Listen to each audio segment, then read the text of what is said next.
What is up, YouTube, and welcome back to another Fridge Financials video. Today's video, we're back with another letter in the undervalued stocks from A to Z. And today's letter, we are on to letter G. So if you're excited for today's video, or you're just curious to know what stock we're looking at today, make sure you like the video, subscribe to the channel, turn on those bell notifications as per usual. And again, if you're new to this series, we're looking at stocks lettered from A to Z. We invest money into them based off of their financials, based off of their intrinsic values, and we see what happens in the long term. And we do this through two different approaches: the TraderDaddy software, along with a spreadsheet that I have worked on over the last year or two to see where the valuation lies for these stocks. So without further ado, let's get into letter G. We've got A through F already recorded, so now we're on to G. And I will say this fully up front: I was not available to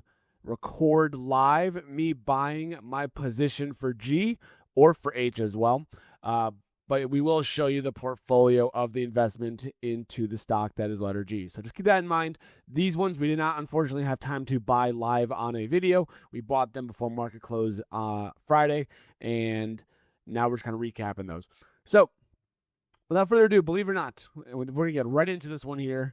The stock that we're looking at that is undervalued, starts with letter G, is already, you can see the very, very top here, just from the top, 500 stocks they have from the TraderDaddy software, is Google. Now, this right here is their long-term section in the TraderDaddy software. And if you would like access to the software, all you got to do, use the link down below in the description, and you get the first month for $1 whole dollar. First month is $1. That's all you need to get signed up for it. They have options data. They have cash care puts. They have leap options strategies. They have so much to offer here. So link down below in the description. $1 for the first month. Check it out. I am an affiliate, as we probably already know by this point. I wouldn't be plugging it for no reason, but I do love the software. I'm using it a lot. And we're going to see how it goes with this series here. Now, this long-term section here blends profitability, growth, valuation, and their payout safety, and it gives you a score from 0 to 100. And if you're new to the series, as you will see, Google right here has a score of 100. Now, why? Let's take a look at the financials of Google. I will say it's nice they finally pay a dividend, because they didn't do that for the longest time. Their net margins, unbelievable. 54.8% is insane. That's after paying out everything and covering all their cost basis, all that stuff. 54.8%. Operating margin, 33.1%, which is amazing. Return on assets, 35%. Return on equity, 50%.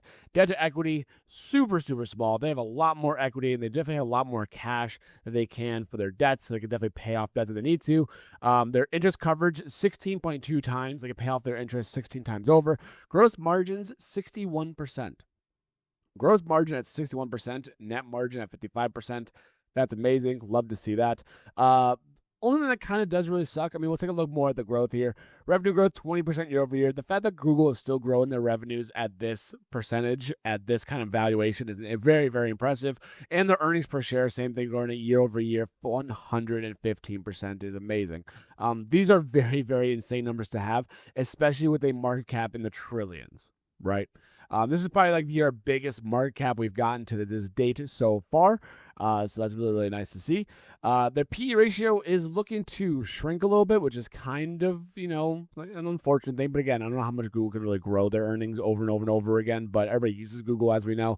Market cap is 4.2 trillion, but their enterprise value is actually still a little bit higher at 4.3 trillion, which again is very, very nice. They're a little bit expensive to own on cash generation here, but again, they do have a dividend payout, which I think is very, very good to see.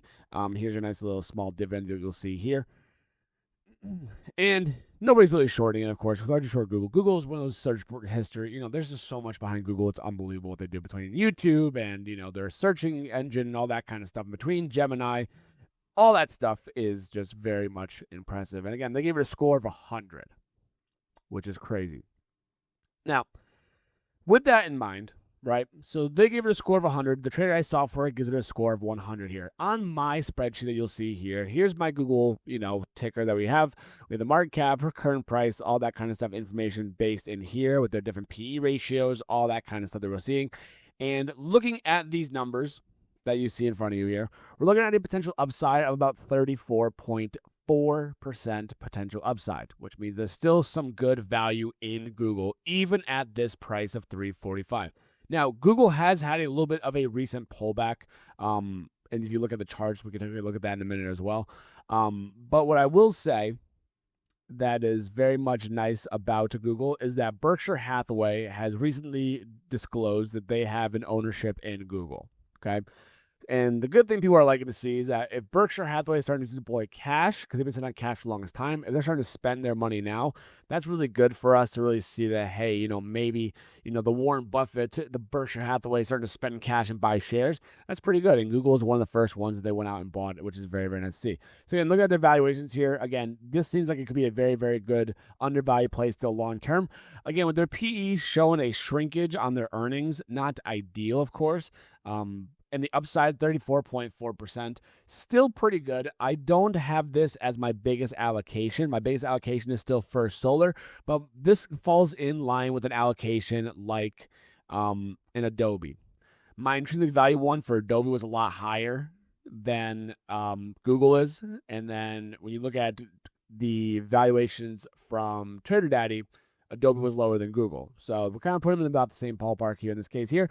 Take a look at the Webull chart. You will see we do, in fact, have a position. We bought in a quarter of a share, which came out to be about like $85 or so at $3.45. And we are already up on that position, which is very, very nice to see, as we know. So, and before you say, Fridge, show me all the positions, I will do that next video on my H letter for this series, because I already bought the H1, and you would see at the bottom of the screen in this portfolio here. But Google, so far, we are up, a tiny bit, but we're still up, which is absolutely great. Overall, we're up $2.60 so far, as you will see in this portfolio. So that pays for the first month of the TraderDaddy software, just like that. We've already paid for it, hopefully, which is great. But again, these are long-term holds here. We're going to buy it, hold it, and hope for the best and kind of go from there. So in case you guys need a little bit of a brief rundown of your A through now G stocks here. A was Adobe, B is BlackRock, C is Salesforce, D is Dell, E was Etsy, and F was First Solar. And now we are on to stock letter G, okay? So, and again, as you take a look at the chart on the dailies here, you'll see, let me get the better candles out here. As you see, it was as high as $400 at one point, $408 here. Had a pretty severe pullback, as we see down here, a little bit of a retracement here. So we could be looking to see, and I actually kind of want to draw a Fibonacci here, because I don't have one on Google yet. Let me see. And you can see that rejection line here about 372 or so already, which is, something to keep in mind about. But again, for long-term play here, you're still looking at a potential upside. If Google, when Google, and I'm sure it probably will at some point, if Google is back to all-time highs, you're looking at still like a 17% move to the all-time high level right there. And then after that, it's even higher from there, which is absolutely amazing. And again, the dividend payout is very, very small. It's nice to get a tiny bit of cash, though, back. I mean, I'm not going to hate that and then reinvest it. I'll probably just reinvest it right back into the stock, just kind of make life a little bit easier for that reason. But that is kind of what we are looking at in terms of the stock here. So again, Google, looking at it again, these are numbers that are pulled from Seeking Alpha, Yahoo Finance. Their expected earnings per share compounded annually is growing about 14.34%. For earnings per share for the next year is 20.58. Again, different ratios. We still, again, keep in mind we have a discount rate factored into these numbers here. The discount rate is kind of, again, more like a margin of error, trying to make sure, hey, let's take off 10% of the valuation just in case. So even though the numbers might come out to be, 400, take off 10% of that, for example. Now it's 360. We factor that in as a regard to just make sure that we're factoring in. I'm trying to be a little bit more on the conservative side for this kind of investment here. But even taking off 10% comes in, again, bear case, which is like 1 year bear case, worst case scenario, 336. It's like $10 away from that. Base case 1 year, things go as they continue to grow their earnings. They have their earnings per share growth happening there. Their valuations are still there. 430, which is, again, right now it's at 345. So you're looking at all-time highs in the 1 year base case for Google, which again is looking at probably a 20-ish% upside, which is great. and then bull case $500. And again, the 3-year and the 5-year are not as much useful in terms of this because obviously numbers adjust, earnings change, valuations change, they change all the time. But the 1 year is really what I kind of like to focus on for now, and then we'll kind of see what happens in the long term. But it's a good stock. I like it. Not financial advice, of course. None of this ever is. I like the stock. I like what they do. I'm obviously on YouTube. They pay me also ad revenue, which is great. Believe it or not, they also changed their ad revenue or the monetization requirements for 2027. Instead of needing 4,000 watch hours, you need 8,000 watch hours. I don't know if that's more of like just to kind of, fix like the AI possibility of AI channels. I don't really quite know what the reason is for it, but I mean, from 4,000 to 8,000 watch hours is insane.